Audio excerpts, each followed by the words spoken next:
Collision. इस heading में हम लोग कोलिजन के बारे में बात करेंगे। अगर दो सरफेस, दो पार्टिकल अगर बहुत कम समय के लिए इम्पैक्ट अगर करते हैं, टकराते हैं, तो उसी को हम लोग कोलिजन बोलते हैं। अभी तक हमने पढ़ा था कि अगर सिस्टम पे एफ एक्सटर्नल 0 है तो सिस्टम का टोटल मोमेंटम कंजर्व होता है, जिसको हम लोग अलग अलग हेडिंग में पढ़े, पिछले लेक्चर्स में पढ़े। आज हम लोग बात करेंगे कि अगर एफ एक्सटर्नल 0 नहीं है, किसी एक ऑब्जेक्ट पे अगर एक्सटर्नल फोर्स 0 नहीं है, अगर एक्सटर्नल फोर्स 0 नहीं है तो हमें पता है एफ एक्सटर्नल जो होता है वो हमने लिखा F external is equal to D P of system divided by D T, ये होता है। और हमें पता है कि एफ एक्सटर्नल जो लिखेंगे D P of system by D T, तो यहां से हम बोल सकते हैं D P of system is equal to F external into D T. तो ये हमारा मोमेंटम ऑफ सिस्टम का मतलब होता है m1 v1 plus m2 v2 plus m3 v3 and so on. ये हमारा मोमेंटम ऑफ सिस्टम का मतलब होता है। तो यहाँ से हम बोल सकते हैं कि अगर dp of system is equal to F external into D T है, और अगर हम इस एक्सप्रेशन को इंटीग्रेट कर दें तो हमारे पास आ जाएगा integration of dp of system is equal to integration of F external into D T.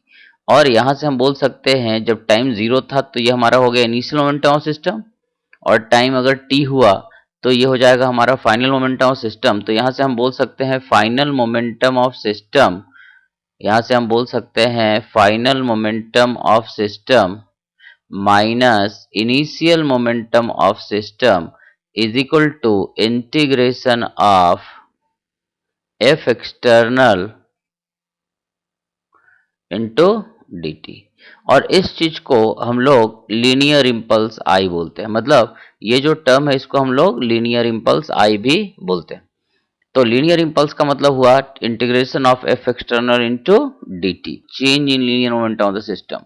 मतलब अगर सिस्टम पे इम्पल्स लग रहा है तो इसको हम लोग बोलते हैं total change in momentum of the system. मतलब अगर सिस्टम पे इम्पल्स अलोंग एक्स एक्सिस लगेगा तो सिस्टम का momentum along x axis change होगा। अगर सिस्टम पे इम्पल्स वाई डायरेक्शन के अलोंग लगेगा तो उस डायरेक्शन में मोमेंटम चेंज होगा, और इम्पल्स हमेशा चेंज इन मोमेंटम के बराबर होता है। अगर मान लो कभी एक्स डायरेक्शन में इम्पल्स नहीं लग रहा तो सिस्टम का मोमेंटम अलोंग एक्स चेंज नहीं होगा।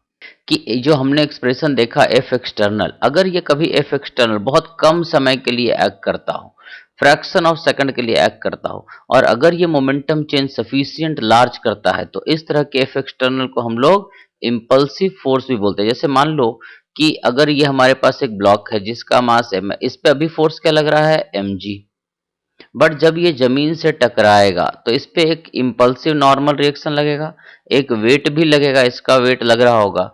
बट जिस समय नॉर्मल रिएक्शन लगेगा, ये नॉर्मल रिएक्शन बहुत कम समय के लिए लगेगा, फ्रैक्शन ऑफ सेकंड के लिए लगेगा। तो ये जब normal reaction fraction of second के लिए लगेगा उस इंस्टेंट पे हमें ये mg का इफेक्ट भूल जाना होगा, क्योंकि ये नॉर्मल रिएक्शन जो है इम्पल्सिव फोर्स जैसा बिहेव करेगा। और जिस समय इम्पल्सिव फोर्स लगता है बाकी सारे फोर्सेस का इफेक्ट हम लोग भूल जाते हैं। तो यहाँ पर हम लोग जब समय कोलिजन होगा, ड्यूरिंग कोलिजन हम लोग सिर्फ नॉर्मल रिएक्शन देखेंगे, इम्पल्सिव नॉर्मल रिएक्शन देखेंगे, क्योंकि इम्पल्सिव नॉर्मल रिएक्शन बहुत स्ट्रांग रहेगा as compare to mg। mg भी मोमेंटम चेंज करता है, बट mg को मोमेंटम चेंज करने के लिए बहुत समय चाहिए। ये फ्रैक्शन ऑफ सेकंड में mg मोमेंटम चेंज नहीं कर पाता, इसलिए mg जो है ये वेट जो ब्लॉक का है, बॉडी का है, ये इम्पल्सिव फोर्स नहीं है। बट ये जो नॉर्मल रिएक्शन है फ्रैक्शन ऑफ सेकंड के लिए एक्ट किया, और ये हमारा इम्पल्सिव फोर्स भी बोला जाता है। जब भी इम्पल्सिव फोर्स एक्ट करता हो तो उस समय के लिए हम लोग बाकी सारे फोर्सेस का इफेक्ट भूल जाते हैं। अब कोलिजन में एंटर करने से पहले हम लोग कुछ टर्म डिस्कस करेंगे। पहला टर्म है जिसको हम लोग बोलते हैं लाइन ऑफ इम्पैक्ट। अब जैसे मान लो ये दो बॉडी है, ये पार्टिकल ए है और ये पार्टिकल बी है, ये दोनों टकरा, तो इस पार्टिकल पे ड्यूरिंग इम्पैक्ट एक फोर्स लगेगा इधर और इस पे फोर्स लगेगा इधर। अब इन दोनों पे जिस लाइन के लॉन्ग फोर्स लगा इसी लाइन को हम लोग बोलते हैं लाइन ऑफ इम्पैक्ट। जिस लाइन के लॉन्ग फोर्स लगता है, इंपल्स लगता है, उसी को लाइन ऑफ इम्पैक्ट बोलते हैं। जैसे मान लो कि ये एक बॉडी ए है, ये ऐसे चला जा रहा है, टकराने के बाद ये वी ए से जा रहा है और ये वी बी से जा रहा है। बट अगर हम देखें तो यहाँ पर जो इम्पल्स लगा होगा, यहाँ पर इम्पल्स ऐसा लगा होगा और यहां पर इंपल्स इस बॉडी पे इधर लगा होगा। तो ये लाइन जिसके लॉन्ग इंपल्स लगा है इसी को हम लोग लाइन ऑफ इंपैक्ट, इसको बोलते हैं लाइन ऑफ इंपैक्ट। जिस लाइन के लॉन्ग इंपल्स लगता है उसी लाइन को हम लोग लाइन ऑफ इंपैक्ट भी बोलते हैं। तो इस इंपल्स के डायरेक्शन में इस बॉडी का मोमेंटम चेंज होगा और इंपल्स के परपेंडिकुलर डायरेक्शन में इस ऑब्जेक्ट का कोई मोमेंटम चेंज नहीं होगा। इसको हम लोग ऑब्लिक कोलिजन ही बोलते हैं और इसको वन डायमेंशनल कोलिजन भी बोलते हैं। ये हमारा पहला टर्म है, that is line of impact. Line of impact का मतलब जिस लाइन के लॉन्ग इंपल्स लगता है, जिस लाइन के लॉन्ग इंपल्सिव फोर्स लगता है उसी को हम लोग लाइन ऑफ इंपैक्ट बोलते हैं। अगला टर्म है हमारा इंपैक्ट पैरामीटर। मान लो ये ब्लॉक ए जो है ये V से ऐसे चला जा रहा, अब इसके सेंटर से एक पास करता हुआ लाइन लेते हैं और इसके वेलोसिटी के लॉन्ग एक लाइन लेते हैं। तो ये जो दोनों लाइन के बीच का जो डिस्टेंस होता है d, इसी को हम लोग इंपैक्ट पैरामीटर भी बोलते हैं। ये दूरी को इंपैक्ट पैरामीटर बोलते हैं ना। तीसरा चीज कोफिशिएंट ऑफ रेस्टिट्यूशन। ये कोफिशिएंट ऑफ रेस्टिट्यूशन हमारे लिए बहुत इंपॉर्टेंट है। कोफिशिएंट ऑफ रेस्टिट्यूशन डिफाइंड है velocity, magnitude of velocity of separation of the points which undergo collision along the line of impact divided by magnitude of velocity of approach of the 2 point which undergoes collision just before impact along the line of impact। मतलब ये particle मान लो A है, अगर हम पहले one dimension देखें, पहले हम देख लेते हैं वन डायमेंशन कोलिजन को। अगर ये पार्टिकल A है, इसका मान लो स्पीड UA है, इसका स्पीड UB है, इस पे इंपल्स इधर लगा और इस पे इंपल्स इधर लगा, तो ये हमारा हो गया लाइन ऑफ इंपैक्ट। और टकराने के बाद ये इस बॉडी का स्पीड हो गया VA और इसका स्पीड हो गया VB। ये सब एक लाइन के लॉन्ग ही है। ये इंपैक्ट से पहले का फिगर है, ये इंपैक्ट के बाद का फिगर है, ये ड्यूरिंग इंपैक्ट है। ये दोनों इंपैक्ट जब हुआ तो इन दोनों के बीच एक फोर्स लगा, तो इसको हम A बोल सकते हैं, ये B बोल सकते हैं। तो कोफिशिएंट ऑफ रेस्टिट्यूशन जो होगा इसमें हम बोलेंगे E is equal to velocity of separation. तो ये A और B बॉडी का जिसका कोलिजन हुआ है, यहाँ पे कोलिजन हुआ है, इनका स्पीड ऑफ सेपरेशन क्या हो जाएगा along line of impact, it is VB minus VA divided by, जब कोलिजन हुआ इसका मतलब VA बड़ा होगा तभी कोलिजन हो सकता है, तो स्पीड ऑफ अप्रोच हो जाएगा UA माइनस UB। ये हमेशा पॉजिटिव होता है। तो इस सिचुएशन में कोफिशिएंट ऑफ रेस्टिट्यूशन हमारा ये हो जाएगा VB minus VA by UA minus UB। ये हमेशा पॉजिटिव रहेगा और हमेशा coefficient of restitution along line of impact ही लेते हैं। अगर कभी बोला इलास्टिक कोलिजन, तो इलास्टिक कोलिजन के लिए कोफिशिएंट ऑफ रेस्टिट्यूशन 1 होता है। अगर कोफिशिएंट ऑफ रेस्टिट्यूशन 0 और 1 के बीच है, इसका मतलब कोलिजन इनइलास्टिक है। इनइलास्टिक मतलब दोनों के सिस्टम से कुछ एनर्जी लॉस हो रहा है। इलास्टिक कोलिजन में सिस्टम का एनर्जी लॉस नहीं होता है। जितना मैकेनिकल एनर्जी है, जितना काइनेटिक एनर्जी इनिशियल है कोलिजन से पहले, उतना ही काइनेटिक एनर्जी कोलिजन के बाद होता है। इनइलास्टिक कोलिजन में कुछ पार्ट एनर्जी का लॉस हो जाता है। अब perfectly inelastic collision, perfectly inelastic collision में वेलोसिटी ऑफ सेपरेशन क्या हो जाता है 0 अलोंग लाइन ऑफ इंपैक्ट, और इस केस में एनर्जी लॉस सिस्टम का सबसे ज्यादा होता है। E is equal to 0 perfectly inelastic collision. Perfectly inelastic collision में ये कोई जरूरी नहीं है कि दोनों स्टिक कर जाए, ये दोनों का final velocity along line of impact क्या हो जाता है सेम हो जाता है। अगर E का वैल्यू 0 है, इसका मतलब ये नहीं कि दोनों बॉडी स्टिक कर जाएंगे, इसका मतलब ये होता है कि लाइन ऑफ इंपैक्ट के long there velocity of separation is 0। आगे हम लोग डिस्कस करेंगे कि अगर ऑब्लिक कोलिजन है उसमें कोफिशिएंट ऑफ रेस्टिट्यूशन क्या होता है और इनइलास्टिक कोलिजन में वो कैसे वर्क करता है। अब जैसे मान लो वन डायमेंशन पे हमने देखा, अब टू डायमेंशन हम लोग देख लेते हैं। अगर मान लो ये ऑब्लिक कोलिजन है, अगर ये बॉडी मान लो ये A ब्लॉक है, ये VA से UA से चला आ रहा मान लो, और ये रेस्ट पे पड़ा हुआ है, तो टकराने के जस्ट बाद ये US चला आ रहा था, ये VA से गया और ये इधर गया VB से, तो ये हमारा हो गया, ये इम्पल्स हमारा इस पे इधर लगा, इस पे इम्पल्स इधर लगा, ये हमारा हो जाएगा इस केस में लाइन ऑफ इंपैक्ट। ये जो ब्लू वाला लाइन है ये हमारा लाइन ऑफ इंपैक्ट हो जाएगा। अब इस सिचुएशन में हम बोल सकते हैं कि आफ्टर इंपैक्ट ये VA से इधर जाने लगा और ये VB से इधर जाने लगा, तो इसमें हम लिखेंगे कोफिशिएंट ऑफ रेस्टिट्यूशन E इस ये एंगल अगर मान लो बीटा है, ये एंगल मान लो अल्फा है, तो हम बोलेंगे coefficient of restitution is velocity of separation. तो ये हो जाएगा वीबी, वीबी इधर जा रहा है लॉन्ग लाइन ऑफ इम्पैक्ट, और इस पार्टिकल का स्पीड इधर कितना हो जाएगा लाइन ऑफ इम्पैक्ट के long, plus V A cos beta divided by ये हो जाएगा यूए कॉस अल्फा।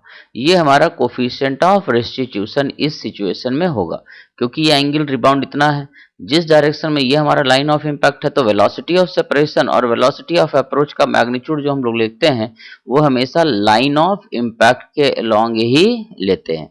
तो ये हमारा कोफिशिएंट ऑफ रेस्टिट्यूशन हो जाएगा ऑब्लिक कोलिजन के केस में। कोलिजन के बाद ये पार्टिकल वीए से इधर चला जा रहा है और ये वीबी से कुछ इधर चला जा रहा है, तो हम लोग velocity of separation along line of impact लेंगे, वीबी ही रहेगा। तो VB plus VA cos beta divided by approach किस स्पीड से आ रहा है, वीए कॉस अल्फा। अब हम लोग इसमें one dimensional head on collision का बात करते हैं। हेड ऑन कोलिजन में अगर लाइन ऑफ इम्पैक्ट, जैसे हमारा ये पार्टिकल है, मान लो ये यूए से चला जा रहा है, ये ए ब्लॉक है, ये बी ब्लॉक है, ये ए है, बी है, ए बी, ये कोलिजन से पहले का फिगर है। ये मान लो यूए से चला जा रहा और ये मान लो यूबी से चला जा रहा। इस पार्टिकल पे इम्पल्स इधर लगा आई, और इस पार्टिकल पे इस पे इम्पल्स इधर लगा, ए पे इम्पल्स बी ने लगाया और बी पे इम्पल्स ए ने लगाया, तो ये हमारा इम्पल्स हो गया। टकराने के बाद ये हो गया हमारा मान लो वी ए और ये हो गया हमारा मान लो वी बी। टकराने के बाद इन दोनों का ये फिगर है, कोलिजन के बाद का, कोलिजन से पहले का। अगर इनिशियल मोमेंटम ऑफ सिस्टम, ये लाइन ऑफ इम्पैक्ट और फाइनल मोमेंटम ऑफ सिस्टम सब अगर एक सिंगल स्ट्रेट लाइन के लॉन्ग होता है, तो इसी को हम लोग हेड ऑन कोलिजन या वन डायमेंशनल कोलिजन बोलते हैं। कभी अगर मान लो इनिशियल मोमेंटम और लाइन ऑफ इम्पैक्ट या फाइनल मोमेंटम एक लाइन के लॉन्ग ना हो, तो उसको हम लोग ऑब्लिक कोलिजन बोलते हैं। अब हम मान लेते हैं कि हमारा ये एक्स एक्सिस है और ये हमारा वाई एक्सिस है, तो कोलिजन से पहले अगर हम देखें ए ब्लॉक को अगर हम देखें तो इसके ऊपर इम्पल्स ए पे किधर लगा, minus I I cap, and that is equal to, हमें पता है impulse is equal to final momentum of system minus initial momentum of system. Impulse जो होता है change in momentum of system होता है, तो यहां से हम बोल सकते हैं impulse is equal to final momentum of system minus initial. अब हम सिस्टम मतलब ए को एक सिस्टम मान रहे हैं, ए को सिर्फ हम पकड़ के देख रहे हैं। अगर ए को देखें तो इस पे इम्पल्स लगा minus I I cap, that is equal to change in momentum, so final momentum of A क्या हो जाएगा, M A into V I cap, और इनिशियल मोमेंटम क्या हो गया ए का, M A into U A I cap. ये हमारा पहला इक्वेशन हो गया।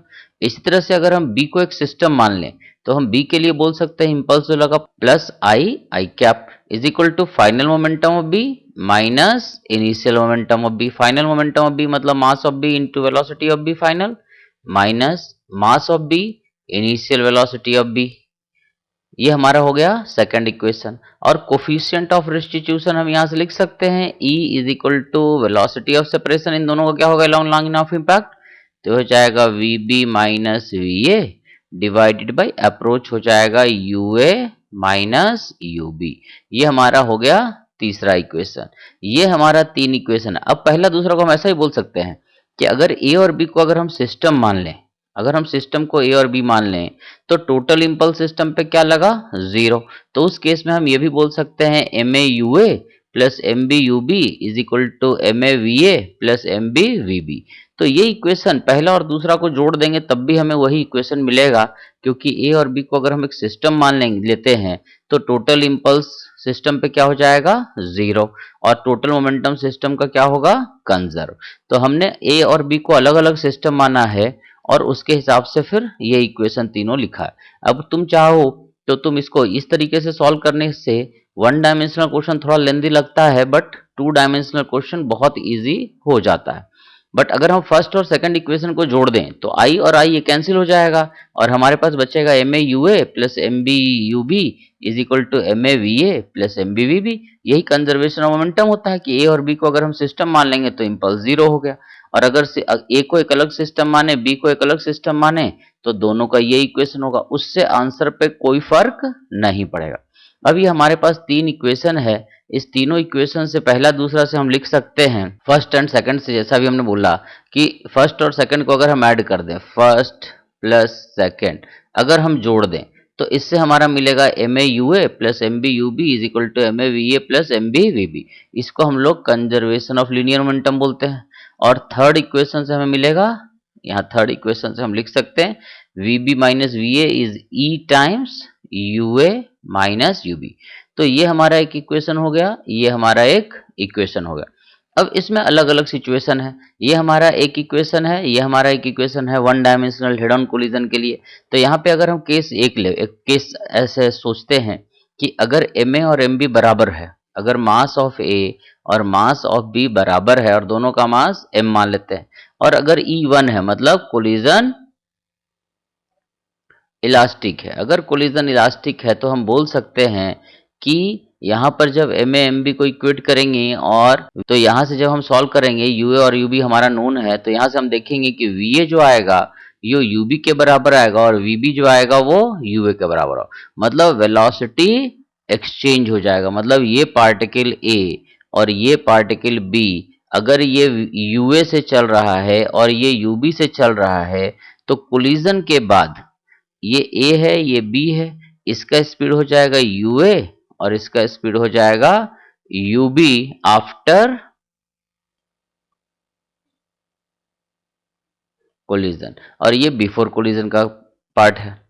तो यहां से हम बोल सकते हैं कि अगर दोनों का मास बराबर है और अगर कोफिशिएंट ऑफ रेस्टिट्यूशन अगर E का वैल्यू 1 है, तो A का वेलोसिटी B का बन जाता है कोलिजन के बाद और B का वेलोसिटी A का बन जाता है कोलिजन के बाद। इसी तरह से दूसरा केस हम बोल सकते हैं M तो M है बट MB इनफाइनाइट है, मतलब B का मास बहुत ज्यादा है। तो उस केस में हम देखेंगे कि अगर B का मास बहुत ज्यादा है और B रेस्ट पे है, अगर B रेस्ट पे है और UA इज U, तो ये सारे कंडीशन अगर हम इन दो इक्वेशन में पुट कर देंगे, ये पहला ये चौथा और पांचवा इक्वेशन में, तो हमें मिलेगा VA is equal to minus U और VB इज इक्वल टू 0। जैसे मान लो फॉर एग्जाम्पल ऐसा हम बोल सकते हैं कि मान लो ये एक वॉल है, इस दीवार से अगर एक पार्टिकल आके टकरा रहा मान लो U से, इसका मास M है, और अगर इलास्टिक कोलिजन है तो ऑब्वियस है कि ये टकराने के बाद U वेलोसिटी से रिबाउंड करेगा। तो यही कंडीशन है कि वॉल का मास हमारा क्या हो जाएगा, इनफाइनाइट। तो हम इस सिचुएशन में सोच सकते हैं कि अगर एक पार्टिकल दीवार से आके टकराता है तो जिस स्पीड से टकराएगा उसी स्पीड से रिबाउंड करेगा, अगर दीवार स्टेशनरी है तो। और अगर मान लो इसी चीज को हम बोलें कि दीवार भी चल रहा होता, अगर दीवार भी चल रहा होता, मान लो ये दीवार था, अगर मान लो ये V से चल रहा और ये एक बॉल है जिसका मास M है और ये U से चल रहा, तो हम बोलेंगे अगर E का वैल्यू दिया हुआ कोफिशिएंट ऑफ रेस्टिट्यूशन E है, तो हमें पता है mass of wall is approximately infinite. तो यहां से हम लिख सकते हैं E इज इक्वल टू, मान लेते हैं ये बॉल आया और टकराने के बाद ये V डैश से रिबाउंड किया, तो हम बोलेंगे velocity of separation V dash minus V, क्योंकि टकराने से दीवार के स्पीड पे कोई फर्क नहीं पड़ेगा, और अप्रोच वेलोसिटी हो जाएगा U प्लस V। सो यहां से हम बोल सकते हैं V डैश जो हो जाएगा V plus E into U plus V। ये हो जाएगा बॉल का स्पीड, टकराने से पहले इसका स्पीड U था और टकराने के बाद इसका स्पीड V डैश हो जाएगा, और V डैश का वैल्यू इतना होगा क्योंकि दीवार के स्पीड पे कोई फर्क नहीं पड़ेगा।